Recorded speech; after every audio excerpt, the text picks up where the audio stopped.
Jadi nak urus mesti ada ilmu mengurus diri.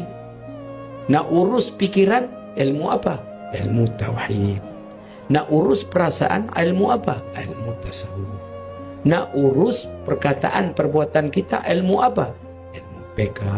Maka bila turun Al-Quran, maka keseluruhan Al-Quran itu sedang didik bentuk corak bendung hala tujuh, pikir manusia, perasaan manusia, dan perkataan perbuatan manusia.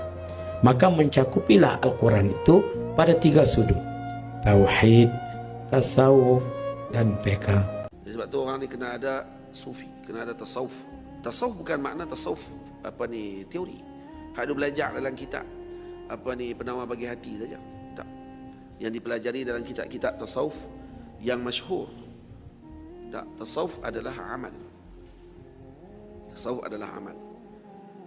Yang ini beramal dengan apa yang disebut dalam kitab tersebut. Boleh? Beramal dengan apa yang ada dalam penawar bagi hati. Baik, macam mana nak beramal dengan perkara tersebut? Beramal tadi berlaku adalah dengan bimbingan.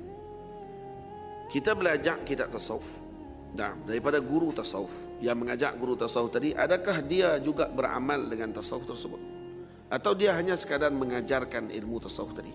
Tak, tasawuf syai' akhar. Tasawuf ni dia perlu kepada amali, perlu kepada ada bimbingan, perlu kepada ada guru yang memimpin tangannya untuk dia beramal dengan akhlak tersebut.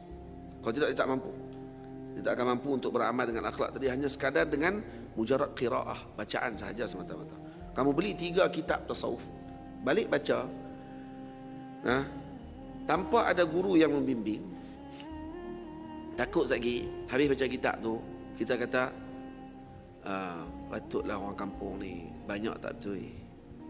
Kenapa? Kerana dia tak beramai dengan apa yang dalam kitab. Dia tengok ke orang pula dah, dia bantai ke orang kampung pula dah. Orang kampung pula tak betul. Dia betul jugalah sekali. Dia kata alhamdulillah saya cubalah buat benda ni, tapi itulah orang kampung kita depa malah. Oi. Kalau ke orang pula.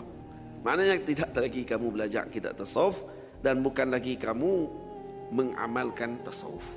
Hakikatnya kamu sekarang sedang menjadi syaitan.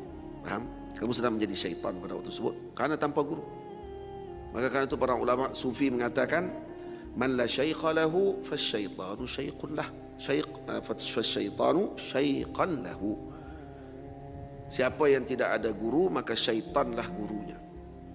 Syaitan akan menjadi gurunya. Apa ni ustaz ni? Pakai Mercedes. Agama kena zuhud. Ini tak faham agama sebenarnya. Okey ya.